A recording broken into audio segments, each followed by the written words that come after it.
নমস্কার বন্ধুরা, চম্পা ব্লগে সবাইকে স্বাগত জানাই। আশা করি তোমরা সবাই ভালো আছো। আজকে আবারও একটা নতুন ভিডিও নিয়ে তোমাদের কাছে চলে এলাম।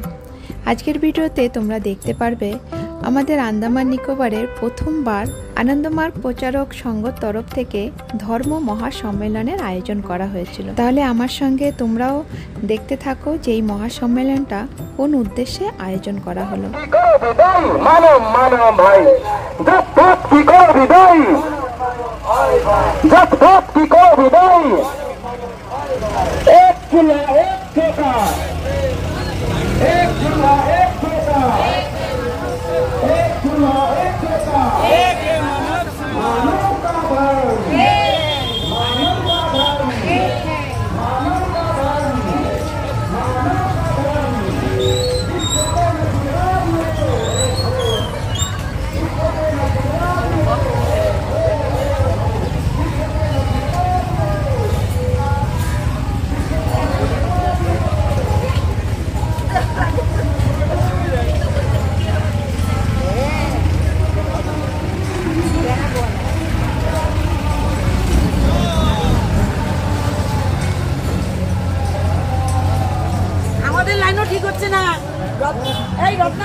দিনটা ছিল 30শে মার্চ। জঙ্গলিঘাটের দুর্গা মণ্ডপ থেকে 3:30টার সময় একটা শোভাযাত্রার আয়োজন করা হয়েছিল।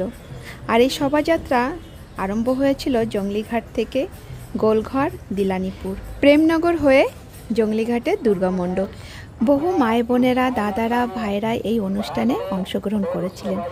ধর্ম মহাসম্মেলনের অনুষ্ঠানটি পোর্ট ব্লেয়ার জঙ্গলিঘাটের দুর্গা মণ্ডপে করা হয়েছিল।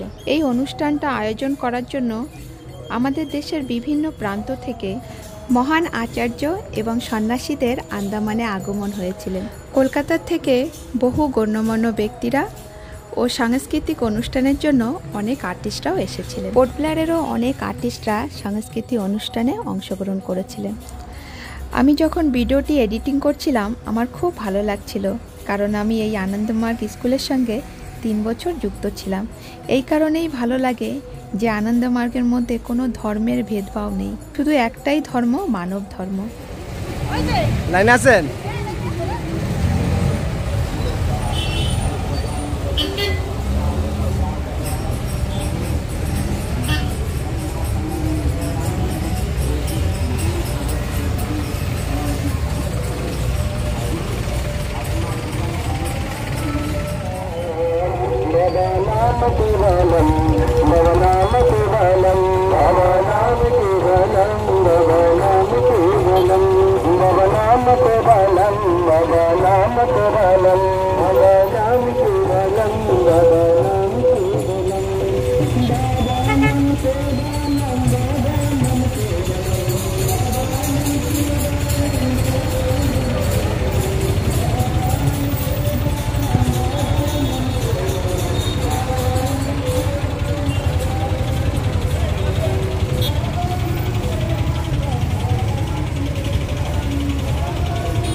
ভালো ভালো ভালো করিবে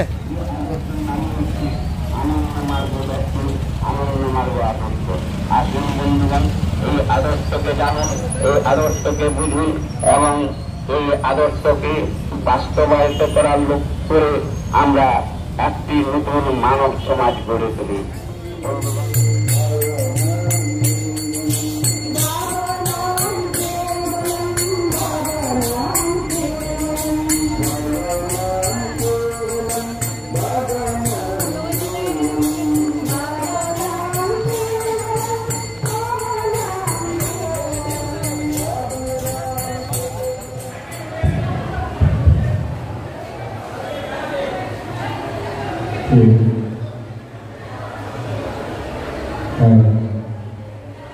নমস্কার স্বামীজি।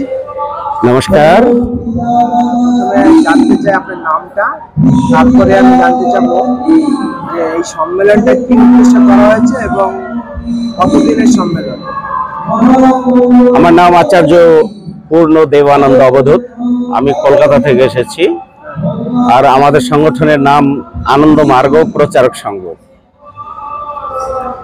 আর আজকে আন্দামান এই দ্বীপে আমাদের আজ আর কাল মানে 30 আর 31 মার্চ আমাদের 2 দিবসীয় ধর্ম মহাবীর সম্মেলন হচ্ছে। এটা একটা বিশেষ উদ্দেশ্য রয়েছে। উদ্দেশ্যটা হলো আজকে শুধু আন্দামান নয়, সারা বিশ্ব জুড়ে মানুষের সমাজে একটা বিপর্যয় দেখা যাচ্ছে। সেই বিপর্যয়টা কেমন? প্রথমত, মানুষের অর্থনৈতিক দিকে টাকা পয়সা আছে, খাচ্ছে দাচ্ছে, কিন্তু নৈতিক মান দিনের পর দিন কম হয়ে যাচ্ছে। চারিত্রিক যে মাপদণ্ড সেটা দিনের পর দিন ডিটোরিয়েট করছে। আর মানবিক যে মূল্যবোধ সেই জিনিসগুলো ধীরে ধীরে কম হয়ে আসছে। এখন যখন মানুষ রকেটে পৌঁছে যাচ্ছে, মানুষ রকেটে গিয়ে বিভিন্ন গ্রহে জীবন খুঁজছে, তাই নাকি? কিন্তু সেই সময় মানুষের বৌদ্ধিক ক্ষেত্রে তো এগিয়ে গেছে, কিন্তু নৈতিক মান কেন কম হয়ে যাচ্ছে? মানবিক চেতনা কোথায় সরে যাচ্ছে? আর এই মানবিক চেতনা সরার কারণটা কি? এই মানবিক চেতনা মানুষ ধীরে ধীরে হারিয়ে ফেলছে, মানবিক মূল্যবোধ হারিয়ে ফেলছে। এটা মূল কারণ হলো মানুষের যে জীবন ধারণের, যে জীবনকে গাইড করার যে একটা দর্শন, জীবন দর্শন, তার অভাব।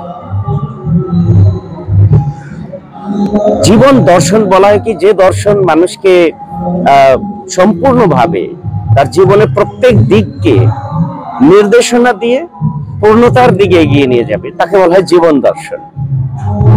শুধু কয়েকটা টেকনোলজিক্যাল ডেভেলপমেন্ট হয়ে গেল, তাকে মানুষের প্রগতি আখ্যা দেওয়া যেতে পারে না।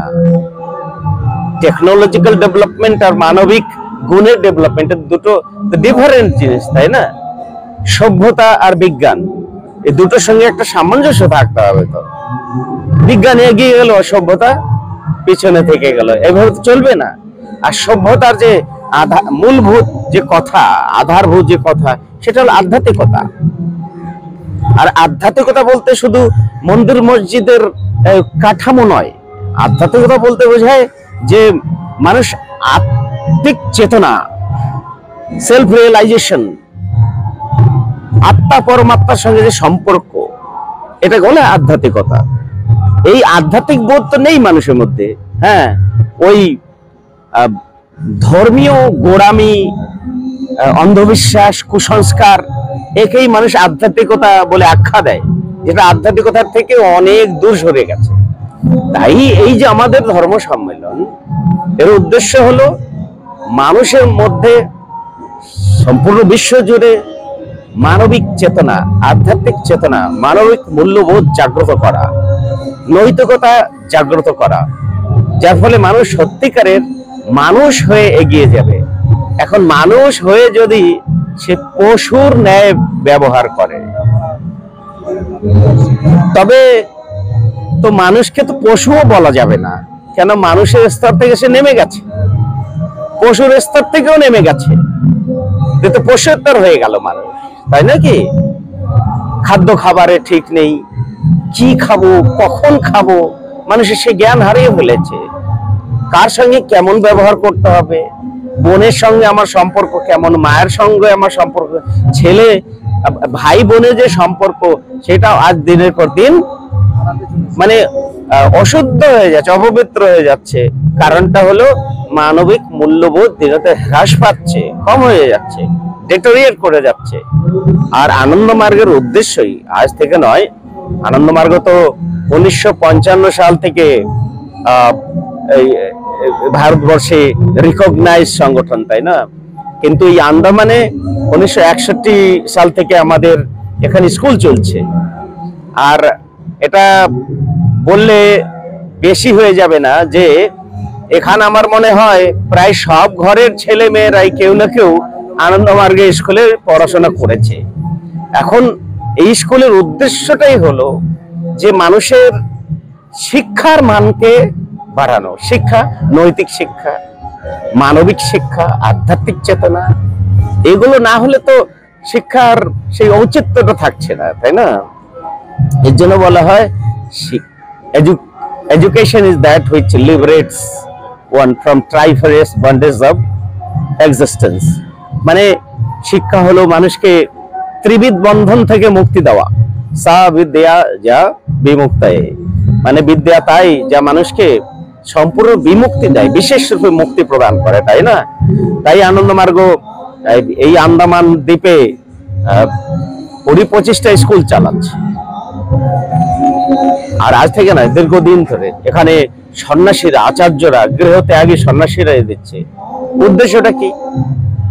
আমাদের অনেক সন্ন্যাসী যখন কলকাতা থেকে আসে, কোথায়, ও সেই কালাপানি, আন্দামান। এখন বুঝুন, এই কালাপানিতে থেকে সন্ন্যাসীরা শাশ্বত ভাগবত ধর্মের শিক্ষা দিচ্ছে মানুষকে। আর হাজার হাজার ছেলেরা পয়সার চাপ যাতে না পড়ে, তাই আনন্দ মার্গের শিক্ষা আমরা দিয়ে যাচ্ছি। আর বাংলার বুকে বা সারা বিশ্বে 2000 থেকে বেশি আমাদের স্কুল রয়েছে। তো যে প্রকৃত শিক্ষা মানুষকে দেওয়া উচিত, সে প্রকৃত শিক্ষাটাই হলো সাবিদ্যা বিমুক্তায়। এই যে ধর্ম মহাসম্মেলন, এই ধর্ম মহাসম্মেলনের উদ্দেশ্যই হলো মানুষ যে ধর্মীয় গোড়ামি, অন্ধবিশ্বাস, কুসংস্কার নিয়ে বেঁচে আছে, দিনের পর দিন আজ ভারতবর্ষে দেখা যাচ্ছে মারামারি, হানাহানি কি নিয়ে? এই ধর্ম নিয়ে এটা চলেছে। যেগুলো আমি আরেকটা কথা বলছি, এই যে আনন্দ মার্গের যে সংস্থাটা, এটা শুধুমাত্র ভারতেই আছে কি ভারত ছাড়াও আরো বিশ্বে? আনন্দ মার্গ ইউনাইটেড নেশন অর্গানাইজেশন থেকে স্বীকৃত সংস্থা। শুরু হয়েছে বিহারের জামালপুর, মুঙ্গের, গুরুদেবের জন্ম সেখানে। আর এখন আজকে বিশ্বের 182টা দেশে বিভিন্ন সেবামূলক কাজ নিয়ে এগিয়ে যাচ্ছে। আমাদের উদ্দেশ্যই হলো আত্মমোক্ষার্থম জগৎ হিতায়চ, মানে আধ্যাত্মিক সাধনার মাধ্যমে, যোগ সাধনার মাধ্যমে, তন্ত্র সাধনার মাধ্যমে আত্মিক জ্ঞান সেটাকে উপলব্ধি করা, আর সঙ্গে সঙ্গে সেই আধ্যাত্মিক চেতনা গ্রহণ করে সম্পূর্ণ জগতের সেবা করা। এটাই হলো আমাদের একমাত্র উদ্দেশ্য, একটা জগতের সঙ্গে সামঞ্জস্য রাখা।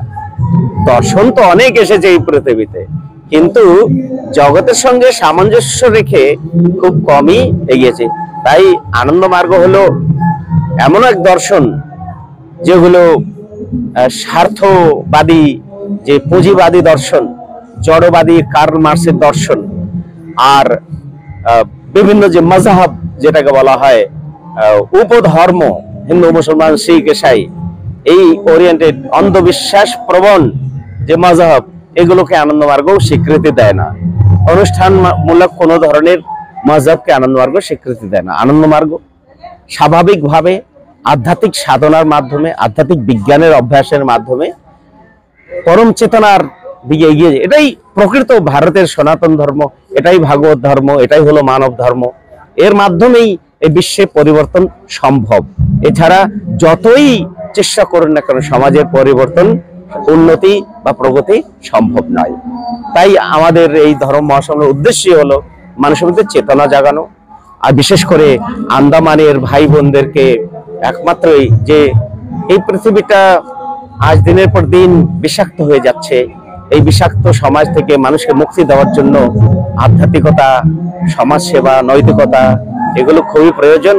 সবাই এই পথে আসুক, এসেই আমরা সবাই মিলে সেই পূর্ণতার দিকে এগিয়ে যাই।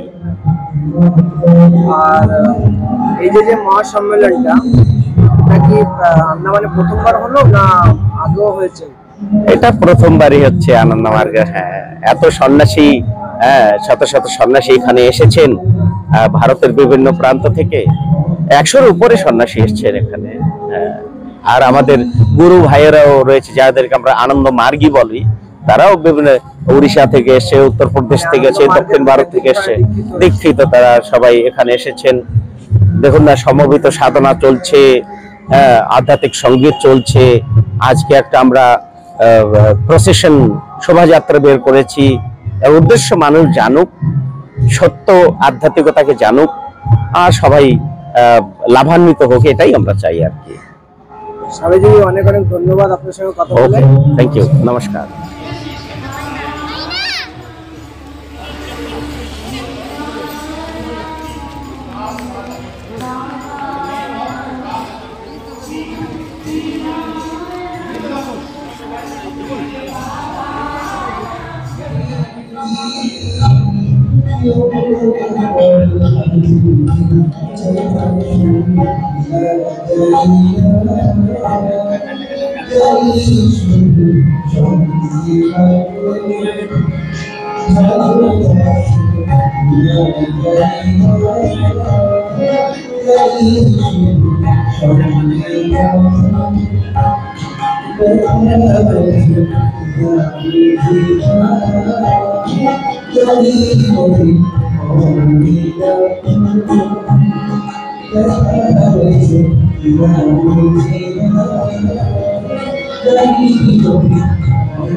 এমপ্যাথি, সমানুভূতি এন্ড সহানুভূতি।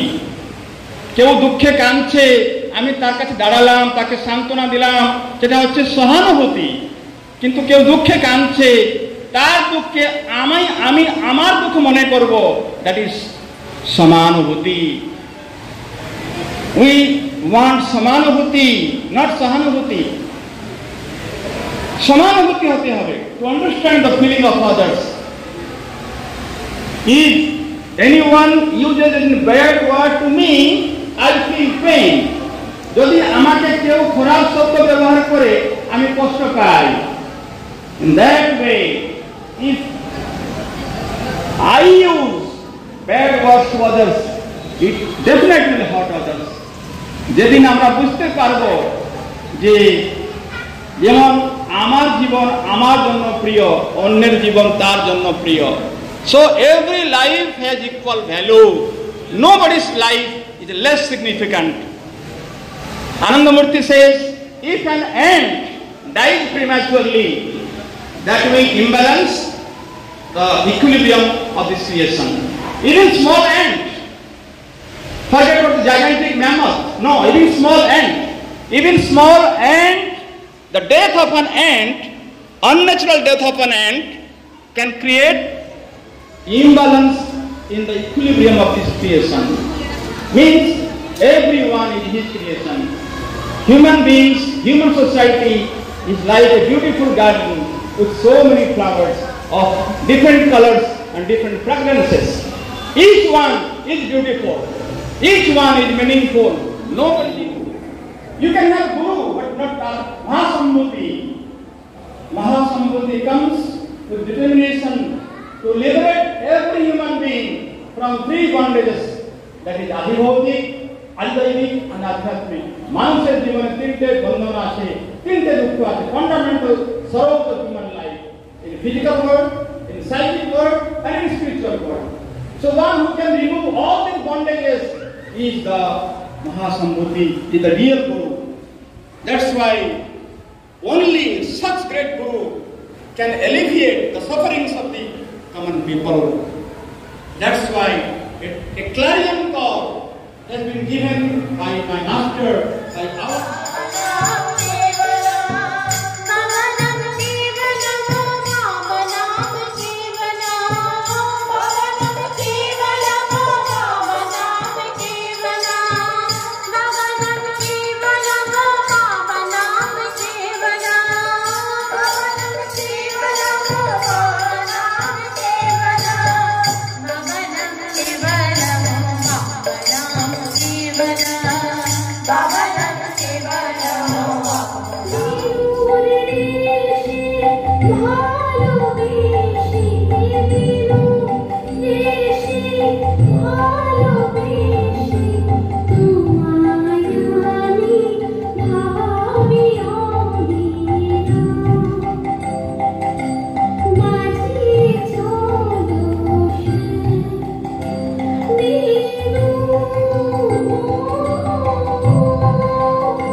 সঞ্জীব সানিয়াল বলে একটা ভদ্রলোক, সে একটা জাহাজ বানাচ্ছে। হ্যাঁ, সেই জাহাজটা ওই পাল দিয়ে চলা যে জাহাজ, পুরনো জাহাজ ছিল, সেই জাহাজকে আরেকটু মডিফাই করে বানাচ্ছে। বানিয়ে মানে সিভিলাইজেশনটাকে রিবিল্ডিং করার চেষ্টা চলছে আর কি এখন। মানে ওই জাহাজগুলো থেকেও আমাদের অনেক কিছু শেখার আছে, জানার আছে, বোঝার আছে, সেইটা এখন আমাদের গ্রহণ করতে হবে। আমরা সেইগুলোর দিকে এখন যাচ্ছি, এইগুলোতে আমাদেরকে একটু ভাবতে হবে আর কি। এই আমাদের দূরে যেতে হবে না, আমাদের কাছে সমাজ একটা নিকোবরী সমাজ ছিল, হ্যাঁ, অপূর্ব তাদের জীবনশৈলী ছিল। সেই জীবনশৈলী আজকে আর খুঁজে পাওয়া যায় না। ওরা সবাই একসাথে কাজ করতো, পুরো গ্রামই একটা পরিবার হয়ে কাজ করত। তারা অনেক উন্নত ছিল, কিন্তু ওই যেরকম ব্রিটিশকে দেখে আমরা হয়েছিলাম সেরকম আমাদেরকে দেখে ওরা সেই সব ছেড়ে দিয়ে এই সুন্দর অন্তর্নিহিত শক্তি আছে, যেই শক্তিটা এই আধুনিক সভ্যতায় নেই। সৃষ্টিটা মানুষকে আরেকটা ঈশ্বরে তৈরি করে আর কি। ঈশ্বর তৈরি, মানুষ ঈশ্বর হয়ে যায় বলছিলেন না, এই কালচারাল ফিল্ডটা আছে সেরকম একটা ফিল্ড, যেটার মধ্যে স্পিরিচুয়ালি যদি এটাকে করা যায় তাহলে মানুষ অনেক সমাজকে উন্নত একটা জায়গায় পৌঁছে দিতে পারে। রবীন্দ্রনাথ যেরকম একটা স্পিরিচুয়াল মানুষ ছিল বলেই এই ধরনের মহাকাণ্ড করে যেতে পেরেছে, এটা ছাড়া সম্ভব ছিল না। আজকে আমরা আস্তে আস্তে বোঝার চেষ্টা করছি এতদিন পর। এই নেতাজি সুভাষচন্দ্র বোস এই শক্তিটা পেল কোথার থেকে? এরকম একটা মহাকাণ্ড করলো কি করে?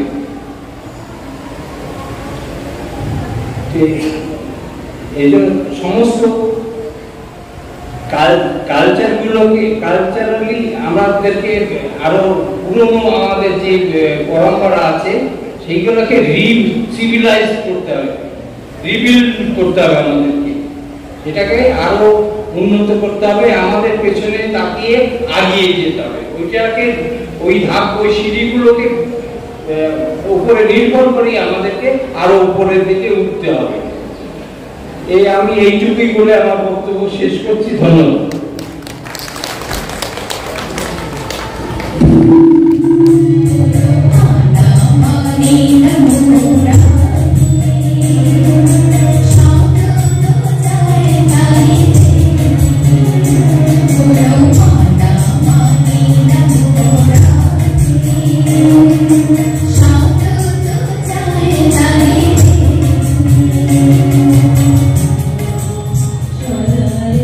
Hare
জ্ঞানের মতো পবিত্র জিনিস আর কিছু নেই। তাই জ্ঞান যোগী একমাত্র পথ, অন্য সব পথ মিথ্যা, মিথ্যে কথা। মুখ্য কাল সমগ্রাম ভক্তি রেব বৈয়োসি। ভক্তি যোগী হচ্ছে একমাত্র পথ, অন্য কোনো পথ নেই, থাকতে পারে না। তাই আমি হচ্ছি একমাত্র সত্য। না, আমি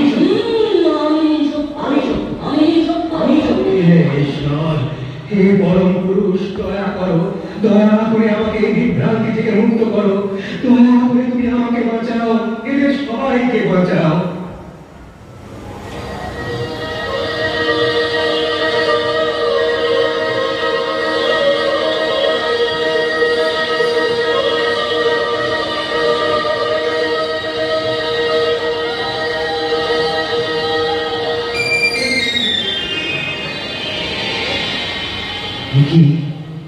চারিদিকে এত আলোর বন্যা বলিয়ে দিল কে? এমন মিষ্টি খাবার দোলান জড়িয়ে দিল কে? এই কার আগমন বার্তা, এই কার প্রথম আমার আপনি? হ্যাঁ, আমি। শোনো, মন দিয়ে শোনো আমার কথা। ঈশ্বর প্রণিধানে জ্ঞান, কর্ম, ভক্তি তিনেরই প্রয়োজন। তাই এদের মহামিলনই হচ্ছে একমাত্র পথ। আর ভক্তি, যে আমাকে প্রাণ ভরে ভালোবাসে, আমি যে তাকে ভালো না বেশি পারি না। তাই তো আমি এই পৃথিবীতে বারবার আসি আর বারবার ওই একই কথা বলি।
হয়েছে।